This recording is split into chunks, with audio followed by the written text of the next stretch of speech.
अकोले तालुक्यातील पिंपळगाव खांड धरणाचं पाणी लाभक्षेत्राबाहेर देण्यात येऊ नये या मागणीसाठी घारगाव, बोरबन, नांदूर, खंदरमाळ, आभाळवाडी, कोठेखुर्द या लाभक्षेत्रामधील शेतकऱ्यांनी प्रांताधिकाऱ्यांना निवेदन दिलं। 17 ते 30 डिसेंबर दरम्यान पिंपळगाव खांड धरणातून लाभक्षेत्रामध्ये पिण्यासाठी आणि इतर वापरासाठी पाणी सोडण्यात आलं होतं। साकूर आणि त्या खालील गावांना या पाण्यावर कुठलाही हक्क नसताना राजकीय पुढाऱ्यांनी पोलिसांना हाताशी धरून लाभक्षेत्रामध्ये असलेल्या केटीवेअरचे ढापे रात्री अपरात्री येऊन काढण्याचं काम करतायत।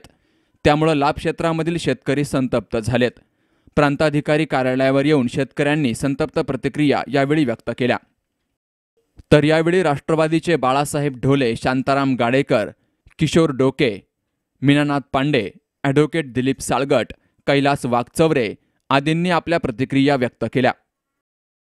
आजच्या जर पेपरच्या जर बातम्या वाचल्या तर त्या ठिकाणी संजीव भोरनी सांगितलेलं आहे की त्या बैठकीच्या त्या मीटिंगचा इतिवृत्तांत द्या आणि आता ते पत्र त्यांनी नाशिकला नेलेलं आहे। म्हणजे या ठिकाणी गोड बोलून आपल्याला त्यांनी बसवलेलं आहे। गोडीच्या याच्यामध्ये ते पाणी आपल्याला काढून नेलं आणि आता ते कायद्याची भाषा करू राहिले आणि हे करत असताना आता त्यांनी अण्णा हजारेंची मध्यस्थी करून गिरीश महाजन यांच्या मार्फत त्या ठिकाणी पाणी सातत्याने प्रत्येक वर्षी नेण्याचा डाव या ठिकाणी आखलेला आहे आणि म्हणून हा डाव आपण या ठिकाणी थांबायचं नाही, कारण आपली अस्तित्वाची लढाई या ठिकाणी निर्माण झालेली आपण आहोत, परंतु आपल्या पुढच्या पिढीला सुद्धा त्या ठिकाणी पाणी मिळणार नाही। आता काल परवाचा आदेश असा होता, आम्ही येठेवाडीमध्ये गेलो की आता आहे ते ढापे काढा, म्हणजे पाणीच ठेवायचं नाही, आपलं असलेलं पाणी त्या ठिकाणी पाहत नाही। ही भूमिका खालच्या साकूरच्या मंडळींची आहे आणि म्हणून या ठिकाणी याचा विरोध आपण केला पाहिजे।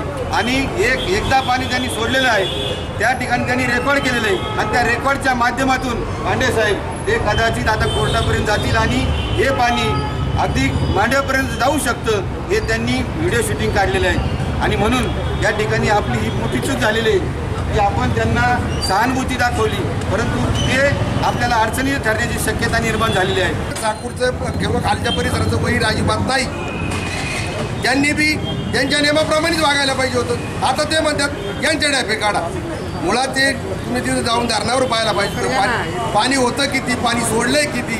आता म्हणजे गनपिटरमध्ये तिथं नाही, पण मी आता माहिती घेतल्याप्रमाणे 30 फूट पाणी होतं, त्यातलं 25 यानं 5 फूट पाणी राहील। एकतर आमचंच हक्काचं पाणी तुम्हाला दिलं, बरं दिलं तर तेवढं शांत बसायचं, तुम्ही आमचे निडल काढायला निघाले।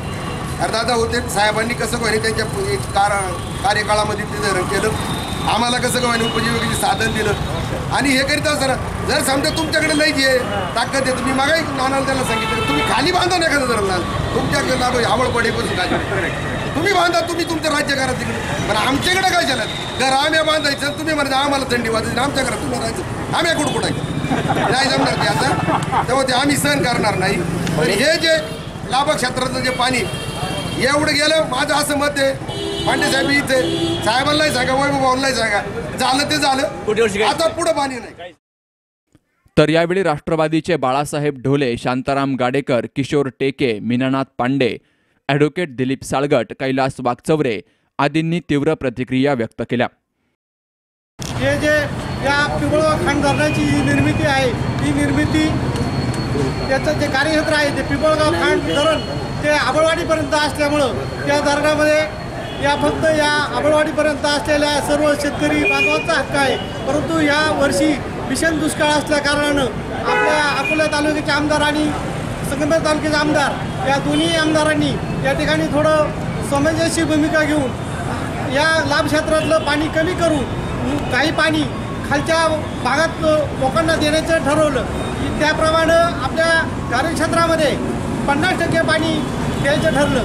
त्या 50% पाणी देत असताना आपल्याला जे 50% पाणी आहे ते सुद्धा 50% पाणी मिळालेलं नाही, त्याच्याहीपेक्षा जास्त पाणी आपण खालच्या लोकांना पिण्यासाठी दिलेलं आहे, परंतु ह्या लोकांना त्याच्यामध्ये समाधान झालेलं नाही आणि हे लोक या ठिकाणी खालून गुंडशाही पद्धतीने येतात आणि आपल्या केटीवरचे ढापे काढण्याचा प्रयत्न करतात। पण जर अशा पद्धती जर एकत्र असतो ना, होण्याची हिंमत नसते आणि एकही ढापा काढला गेला नसता. आपण एवढा अहो कारखान्याला काय आमच्या घारगावच्या किटीवर त्यांनी 11 वाजता रात्री एवढे ढापे गेले ते हानबाना. आम्ही रात्री 11 वाजता गेलो परत ते ढापे टाकले तिथं थेंब नसता त्या किटीवर मध्ये. अशी परिस्थिती सगळ्या किटीवरची झालेली आहे. आणि आपण गंमत पाहत होतो पोलीस आले. अहो या पोलिसांचा वाढगावचा काय संबंध तिथे. 4 दिवसापूर्वी पिंपळगाव धरणाचं आवर्तन बंद झालं. त्याच्यापूर्वी थोडंसं 2 मिनटं आता काही मुद्दे उपस्थित झाले म्हणून पार्श्वभूमी सांगायला पाहिजे की या पिंपळगाव घाट धरणाच्या रोटेशनची मीटिंग ही अकोल्याचे आमदार वैभव पिचड यांच्या अध्यक्षतेखाली आणि इरिगेशनचे फक्त सेक्रेटरी एक्झिक्युटिव्ह निर्णय द्यायचे. लाभधारक याचे कमिटीत कुणीच नाही आहे. म्हणजे 2 जण मिटून अगदी अकोल्याला मीटिंगचा निर्णय घेऊन ते अंमलबजावणी करू शकतात. तुमचा मुद्दा कोणालाही ते बोलू शकत नाही. कार्यकारी अभियंता आणि आमदार हा दोघांचा तो निर्णय असतोय म्हणून. परंतु एक मोठेपणाचा भाग म्हणून मागच्या वर्षी जे त्या मंडळींनी लाभ क्षेत्रातल्या बाहेरच्या लोकांनी साकूरच नाव घेतो नगरला कलेक्टर ऑफिसला जो धिंगाणा घातला म्हणून पुन्हा त्याची पुनरावृत्ती नको म्हणून प्रांत अधिकाऱ्यांनी DYSPच्या उपस्थित मीटिंग भाऊनीने आम्ही सगळी केली. आपल्यातले काही मंडळी त्या मीटिंगला होते. त्या मीटिंगला सगळ्यांचं ऐकून घेतलं.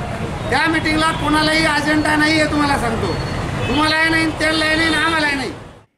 यावेळी लाभ क्षेत्रामधील शेतकरी मोठ्या संख्येनं सहभागी झाले.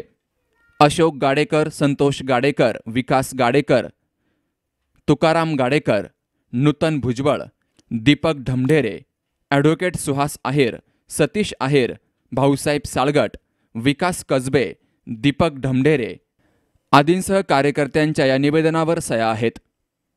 Sukhdev Gadekar, C news Marathi, Sangamner.